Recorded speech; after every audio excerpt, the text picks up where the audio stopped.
فاروق ستار صاحب کا لندن جانے کا فیصلہ اہم خبر، اور پھر ایک بڑی بغاوت پاکستان پیپلز پارٹی کے اندر سامنے آ رہی ہے۔ یہ بغاوت ہے یا پھر کچھ اور معاملات ہیں؟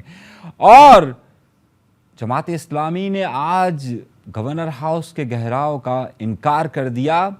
کیوں کر دیا؟ اس کی بھی اہم وجوہات اور بہت اہم خبر آپ کے سامنے رکھیں گے۔ پروگرام کو دیکھتے رہیں۔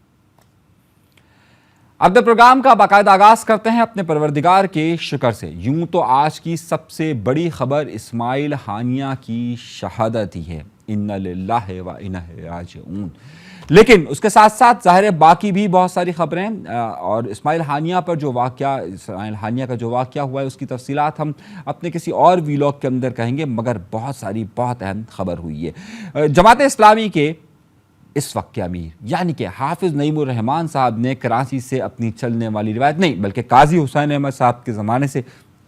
چلنے والی اپنی روایت کو، دھرنے کو برقرار رکھتے ہوئے اسلام آباد میں بجلی کے حوالے سے دھرنا دیا ہوا ہے۔ اس دھرنے میں اب تعداد دن بدن کم ہوتی جا رہی ہے۔ عمومی طور پر ہم نے یہ بھی دیکھا تھا کہ کراچی میں بھی جب ان کا دھرنا تھا تو پہلے ایک دو دن تو کافی رش رہا تھا، اس کے بعد تیسرے چوتھے دن کے بعد ایک شام کا پہر ہوتا تھا کہ جس کے بعد رش ہوتا تھا، اور پھر رات کے وقت وہاں پر کوئی بھی نہیں ہوتا تھا اور سناٹا مچا ہوتا تھا، لیکن اس کے باوجود بھی دھرنا تھا اور وہ 29 دن تک چلا۔ سملرلی بالکل اسی طریقے سے اس وقت جماعت اسلامی کا دھرنا جاری ہے، اور اس کے بعد انہوں نے یہ اعلان کیا تھا کہ اب یہ دھرنا پورے پاکستان کے اندر پھیلے گا، اور آج یعنی کہ 31 جولائی کو انہوں نے یہ کہا تھا کہ 31 جولائی کو گورنر ہاؤس کے سامنے دھرنا دیا جائے گا۔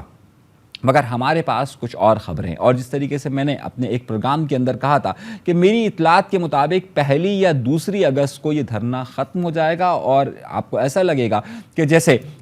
جو اس وقت حافظ نعیم الرحمن صاحب ہے وہ یہ اعلان کرتے ہوئے آپ کو نظر آئیں گے کہ جناب ہمارے سارے مطالبات کو مان لیا گیا اور ہمیں ہٹا دیا جائے گا، یعنی کہ ہٹ رہے ہیں ہم یہاں سے۔ اب بالکل ایسا ہی فارمولہ آپ کو نظر آ رہا ہے۔ میرے پاس جو اطلاعات ہیں ان اطلاعات کے مطابق مجھے یہ لگتا ہے کہ 2 اگست تک یہ معاملہ ختم ہو جائے گا، اور حافظ نعیم الرحمن صاحب یوں وکٹری کا نشان بناتے ہوئے چلے جائیں گے۔ اسی لیے انہوں نے کراچی کے دھرنے کو بھی طوالت دینے سے انکار کر دیا۔ اور ظاہر ہے کراچی کا دھرنا کس طریقے سے ہو سکتا ہے، آپ کو معلوم ہے کہ ایک زمانے میں جب دونوں کے درمیان بڑی نوک جھونک ہوئی تھی نا، آپ کو یاد ہوگا گورنر سندھ کامران ٹیسوری اور حافظ نعیم الرحمن صاحب کے درمیان کافی نوک جھونک ہوئی تھی۔ وہ ٹیسوری صاحب پکوڑے وکوڑے بنا رہے تھے تو اس پر دونوں کے جملے بازیاں ہوئی تھی، تو اس کے بعد آپ کو علم میں ہوگا کہ دونوں میں کافی دوستی ہو گئی تھی، لیکن خیر یہ وجہ نہیں ہے، اس وجہ سے انہوں نے نہیں پوسٹ پون کیا، بلکہ جماعت اس وقت یہ بات سمجھ رہی ہے کہ یہ دھرنے کا پھیلاؤ وہ روک نہیں پائیں گے، اور اس وقت جو ملک کی حالات چل رہے ہیں، اور خاص طور پر اس وقت خود جماعت یہ سمجھ رہی ہے کہ ان کے اندر یہ صلاحیت موجود نہیں ہے کہ وہ پورے پاکستان کے دھرنوں کو ایک ساتھ آپریٹ کر سکے، بلکہ وہ ایک ہی جگہ پر اگر فوکس رہے تو یہ زیادہ بہتر ہوگا۔ یہ جماعت اسلامی کے حوالے سے مجھے معلوم ہوا ہے۔ اور پھر اسی طریقے سے اسماعیل ہانیہ کا کیونکہ واقعہ پیش آیا گیا، اسماعیل ہانیہ کی شہادت کا واقعہ پیش آیا، بالکل یہ سمجھے کہ جس طریقے سے عمران خان کے زمانے میں انہوں نے 100 دن 149 دن جو ہے 129 دن انہوں نے دھرنا دیا تھا، اور دھرنا دینے کے بعد ہوا یہ تھا کہ اے پی ایس کا سانحہ پیش آ گیا تھا، بہت افسوسناک سانحہ تھا، ان کو نکلنے کا بہانہ چاہیے تھا، تو پھر انہوں نے طریقہ کار یہ رکھا کہ جناب اے پی ایس ہو گیا تو اس لیے میں اٹھ رہا ہوں، پھر انہیں ججوں کی بھی حمایت حاصل لگی تھی۔ بالکل اسی طریقے سے اس وقت انہیں اسماعیل ہانیہ کا وقت مل گیا اور انہوں نے اپنے دھرنے کا مؤخر کر دیا، یعنی کہ آگے بڑھا دیا، اور اس کی سب سے بڑی وجہ یہ تھی کہ اس وقت جماعت اسلامی یہ سمجھتی ہے کہ کراچی میں ان کی وہ منظم موومنٹ نہیں ہے جو حافظ نعیم کے زمانے میں ہوتی تھی، جو دھرنے کو سسٹین کر سکے۔ ویسے ہی میں نے آپ سے کہا کہ دھرنے میں اس وقت حافظ نعیم بھی وہاں موجود ہے، تو دھرنے میں رات کو لوگ ہوتے نہیں تو نکل سکتے ہیں، تو اس لیے کوئی اتنا بڑا ایشو نہیں ہے۔ تو اس وقت کی صورتحال میں جماعت اسلامی نے کراچی کے دھرنے کا پوسٹ پون کیا، لیکن اس کے ساتھ ساتھ وہاں پر آج پریس کلب کے باہر یہ بھی دیکھا گیا کہ کچھ بلوچ نوجوان تھے، وہ جو ابھی پچھلے دنوں کئی دنوں سے معاملات چل رہا ہے، گوادر میں جو جلسہ ہوا تھا اس کے بعد سے وہاں پر دھرنے کا سلسلہ جاری ہے، اس حوالے سے آج پروٹیسٹ کرنے پریس کلب کے باہر آئے تھے، انہیں گرفتار کیا گیا تھا۔ ہماری اطلاعات کے مطابق ان سب کو رہا کر دیا گیا، جو اطلاعات ہیں ہمارے پاس اس کے مطابق ان تمام لوگوں کو رہا کر دیا گیا جن بلوچ نوجوان لڑکے لڑکیوں کو وہاں سے زیر حراست رکھا گیا تھا، یہ بہتر ہے وہ انہیں جو ہے وہ وہاں سے رہا کر دیا گیا۔ اب آئیے تیسری اور بڑی خبر کی طرف۔ یہ دو خبریں تھیں جو ظاہر ہے کہیں نہ کہیں ہمارے پاس لنک کر رہی تھی۔ ایک بڑی خبر جو ہے وہ میں آپ کو یہ دے رہا تھا کہ پاکستان پیپلز پارٹی کے اندر بڑے شدید اختلافات سامنے آنا شروع ہو چکے ہیں، اور اب یہ اختلافات بالکل سب کے سامنے منظر پر آنا شروع ہو گئے ہیں، کیونکہ پاکستان پیپلز پارٹی کی سندھ کے اندر حکومت ہے گزشتہ 15 سالوں سے، تو پاکستان پیپلز پارٹی سے وابستہ لوگ جو ہیں وہ عام طور پہ اس پارٹی کو چھوڑنا نہیں چاہتے۔ ظاہر اقتدار ملا ہوا ہے اور اگلے 5 سال بھی اقتدار انہی کے پاس رہے گا، تو ظاہر چھوڑنا ممکن نہیں ہے۔ لیکن ایک بغاوتی خط سامنے آیا ہے، اور یہ بڑا بغاوتی خط اس کو سمجھا جا رہا ہے۔ ایک پاکستان پیپلز پارٹی کا ایک بڑا نام، اور خصوصاً اگر آپ 80-90 کی دہائی اور اس کے بعد سن 2000 تک کو اگر آپ دیکھیں، 2010 تک دیکھیں، تو ایک بہت بڑا نام تھا مخدوم امین فہیم صاحب، حالہ سے تعلق رکھنے والے ایک بہت بڑا سیاسی گھرانہ کہا جاتا ہے، اور مخدوم صاحب کی بڑی ہی اہمیت رہی ہے۔ مخدوم امین فہیم صاحب جب محترمہ بے نظیر بھٹو صاحبہ پر پابندیاں عائد ہوئیں، تو اس کے بعد جب محترمہ بے نظیر بھٹو صاحبہ جلاوطنی کر رہی تھیں، تو اس وقت بھی مخدوم امین فہیم صاحب کو پاکستان پیپلز پارٹی کا صدر بنایا گیا تھا۔ اور آپ کے علم میں ہوگا کہ جب بے نظیر کی شہادت کا واقعہ ہوا اور بعد میں جب معاملات ہوئے اور پاکستان پیپلز پارٹی کو اکثریت حاصل ہوئی، تو کسی طور پر بھی آصف علی زرداری نہیں چاہتے تھے کہ مخدوم امین فہیم وزیر اعظم بنے، تو پھر خواجہ آصف کے ذریعے ان سے کہلوایا گیا اور کہا گیا کہ اس کے تو تعلق پرویز مشرف سے رہیں، اور اس کے بعد ان کا پتہ صاف ہو گیا۔ اچھا، اس زمانے میں بھی ایک صحافت کیا کرتا تھا، اور میں ایک ٹی وی چینل پر باقاعدہ شوز کیا کرتا تھا، تو مخدوم امین فہیم صاحب سے میرا بڑا ہی وابستگی رہتی تھی، اور اس وقت انور بیگ صاحب تھے کہ جو ان کی پوری کیمپین کو چلا رہے تھے، اور پھر جو معاملات ہوئے وہ الگ ہوئے۔ لیکن خیر یہ ایک ماضی کا قصہ ایک بے وجہ ہی لے آیا۔ معاملہ یہ کہ انہی کے خاندان کے اور ان کے فرزند نے ایک خط لکھا ہے بلاول بھٹو زرداری صاحب کو، جس میں لگتا یوں ہے کہ انہوں نے پاکستان پیپلز پارٹی کے جتنے بھی اس وقت سرگرم لوگ اور نظر میں آنے والے لوگ ہیں، جتنے وزراء ہیں، ان پر کڑی تنقید کی، اور کہا ہے کہ در حقیقت یہ تمام کے تمام لوگ وہ لوگ ہیں کہ جو مخالفین کی حمایت کرتے ہیں اور اپرچونسٹ ہیں، مفاد پرست ہیں۔ اسے پاکستان پیپلز پارٹی کے اندر پہلا پتھر قرار دیا جا رہا ہے جو سامنے آئے۔ یوں تو پاکستان پیپلز پارٹی کی اس وقت اعلیٰ قیادت کے درمیان بھی یہ افواہیں گردش کر رہی ہیں کہ بلاول بھٹو زرداری صاحب، آصف علی زرداری صاحب، فریال تارپور صاحبہ جو بہت زیادہ مشہور ہیں ادی کے نام سے، ان کے درمیان اختلافات کی افواہیں گردش کرتی رہتی ہیں۔ لیکن اب یہ ہوا ہے کہ پاکستان پیپلز پارٹی کی جو دوسری اعلیٰ قیادت ہے، انہوں نے باقاعدہ شکایتی خطوط لکھنا بھی شروع کیے ہیں۔ اسے پاکستان پیپلز پارٹی کے اندر دراڑ کا پہلا سلسلہ قرار دیا جا رہا ہے، اور کہا جا رہا ہے کہ اگر یہ اختلافات منظر پر آنا شروع ہو گئے اور پاکستان پیپلز پارٹی کے رہنماؤں نے ہی پاکستان پیپلز پارٹی کے خلاف شکایتیں اور پھر علیحدگی کے اعلانات شروع کیے، تو یقینی طور پر اس وقت کیونکہ پاکستان پیپلز پارٹی کی اعلیٰ قیادت کے درمیان شدید اختلافات موجود ہیں، تو پھر یہ اختلافات پھر نیچے کی طرف بھی زیادہ بڑھیں گے۔ تو یہ ایک دھماکے دار خبر اس لیے آگے چل کر بننے والی ہے کہ آپ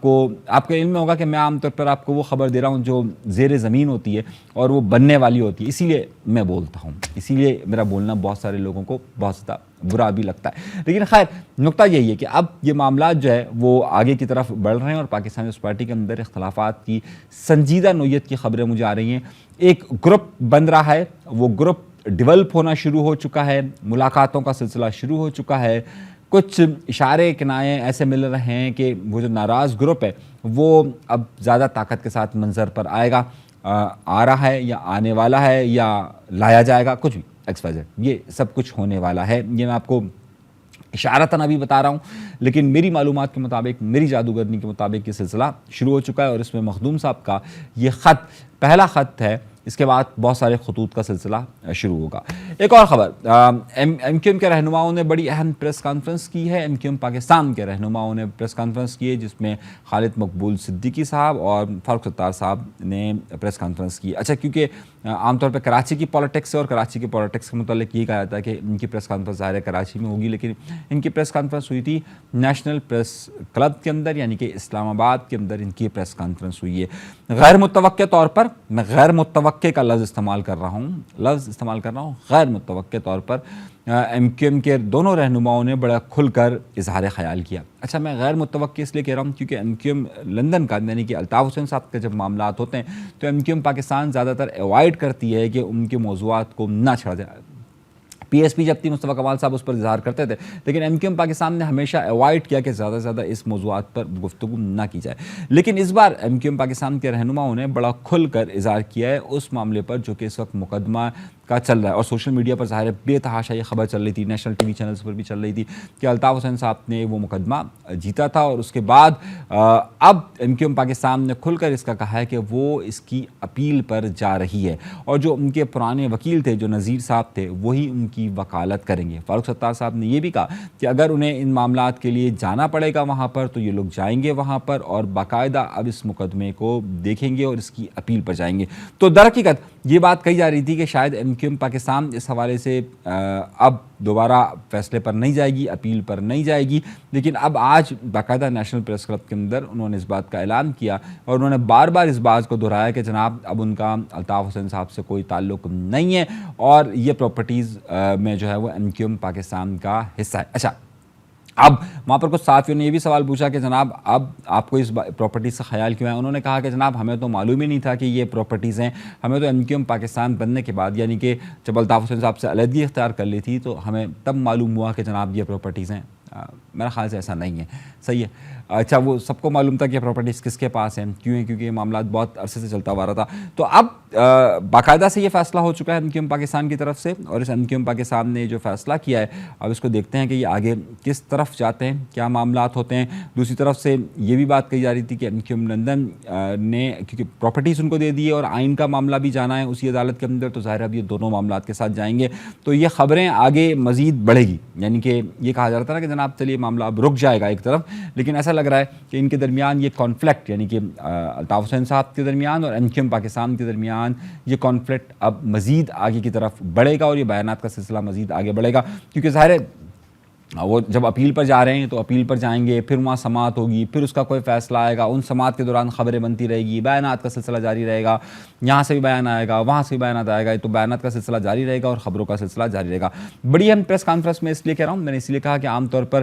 خود فاروق ستار صاحب بھی, خالد مقبول صدیقی صاحب بھی ان معاملات پر گفتگو کرتے ہوئے اکثر ایوائڈ کرتے رہے ہیں کہ جناب ان موضوعات کو نہ چھیڑا جائے, لیکن ظاہر ہے نیشنل پریس کلب پہ اس پر بڑی تفصیل سے کھل کر وہاں پر بات کی ہے. وہیں پر ان سے یہ بھی سوال پوچھا گیا کہ بھائی جماعت اسلامی کے حافظ نعیم الرحمان صاحب, ظاہر تعلق کراچی سے ان کا رہا ہے, وہ اس وقت دھرنے پر بیٹھے ہوئے ہیں آئی پی پیز کے مسئلے پر, بجلی کے بلوں کے حوالے سے. تو فاروق ستار صاحب نے کہا کہ جناب ہمیں ان مظاہروں کی ضرورت نہیں ہے, ہم پہلے ہی مذاکرات کر لیتے ہیں, ہمارے روابط وہاں تک ہیں کہ ہم مذاکرات کر لیں تو ہم مذاکرات کر لیتے ہیں, یہ ان کا کہنا تھا. تو یہ ایک بڑی اہم خبر تھی کہ جناب ایم کیو ایم پاکستان نے اس حوالے سے اپنا واضح پیغام دے دیا ہے کہ وہ وہاں پر جائے گی اور وہاں پر یہ معاملات کرے گی. اب دیکھتے ہیں کہ وہاں سے اب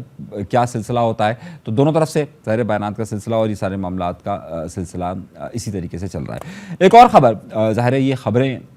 بہت ساری تواتر کے ساتھ آ رہی ہیں. پاکستان نیوز پارٹی کی خبر بھی ہم نے آپ کو دی, کی خبر بھی ہم نے دی آپ کو, جماعت اسلامی کے حوالے سے بھی ہم نے آپ کو خبر دی. ایک اور بات جو بہت اہم زیادہ بات سامنے آ رہی ہے, اور وہ آ رہی ہے ایک بڑے معروف رائٹر کے حوالے سے. اور آپ کے علم میں ہوگا کہ میں نے پہلے بھی اس پہ پروگرام کیا تھا, میں نے واضح طور پر کہا تھا جب کوئی بھی بات نہیں کر رہا تھا, میں نے کہا تھا یہ جو رائٹر ہے کہ جس کی ابھی ویڈیو سامنے آئی ہے ایک نازیبہ, میں نے کہا تھا کہ یہ غلط بیانی کر رہے ہیں, یہ اپنی طاقت کے بلبوتے پر اس خاتون کو پھنسانے کی کوشش کر رہے ہیں. در حقیقت ان کا اس خاتون کے ساتھ ناجائز تعلق تھا. جتنی ملزم یہ خاتون ہیں اس سے زیادہ بڑے ملزم یہ شخص ہیں, لیکن کیونکہ ایک طاقتور شخص ہے تو انہیں بچانے کی کوشش کی جا رہی تھی. اب وہ ویڈیو سامنے آ چکی ہیں, تو اب وہ کہہ رہے ہیں کہ جناب یہ ویڈیوز زبردستی بنوائی گئی ہے. دیکھیے وہاں اگر آپ اس ویڈیو کو دیکھیں تو آپ تو کہیں پر بھی زبردستی کا ایلیمنٹ نظر نہیں آئے گا, لیکن بہرحال ہمارے یہاں دیکھا یہ جاتا ہے کہ طاقتور جو شخص ہوتا ہے اسے ہمیشہ بچانے کی کوشش کی جاتی ہے, اور طاقتور شخص اپنے بچنے کا راستہ ڈھونڈ لیتا ہے.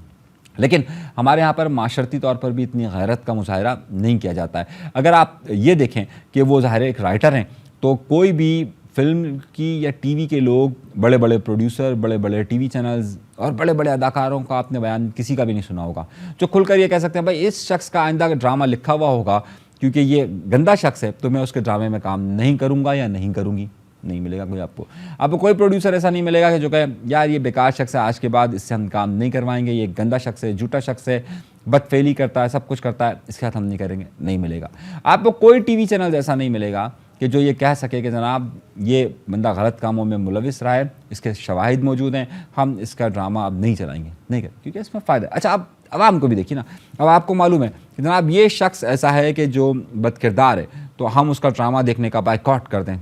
ہم بھی نہیں کرتے. جب کوئی نہیں کرتا تو کیسے کرے گا؟ تو معاشرہ اسی طریقے سے چلتا رہتا ہے. ہمیں چاہیے کہ جہاں پر بھی جو کوئی بھی غلط کام کرے اور کسی بھی اس کا کردار اگر درست نہ ہو تو ہم نے اتنی صلاحیت ہونی چاہیے کہ ہم اس کی نہ صرف مذمت کریں بلکہ ہم یہ بھی کہہ سکیں کہ جناب ہم اس کے ساتھ کام نہیں کریں گے. اور میں نے کیا، دیکھیے بالکل اس صاحب کے ساتھ میں ایک میڈیا سے وابستہ ہوں، میرا کہیں نہ کہیں تعلق بنتا ہے. میں نے کھلے عام اس کی مخالفت کی اور کھلے عام کہا کہ جناب اس کا بھاگ، اتنی ہمت آپ کے اندر ہونی چاہیے اور ظاہر آپ اتنی بات بھی کر سکیں. اپنا بہت سا خیال رکھیے گا. فی الحال انیس منصوری کو ابھی تک کے لیے دیجیے اجازت. اللہ نے کے بعد.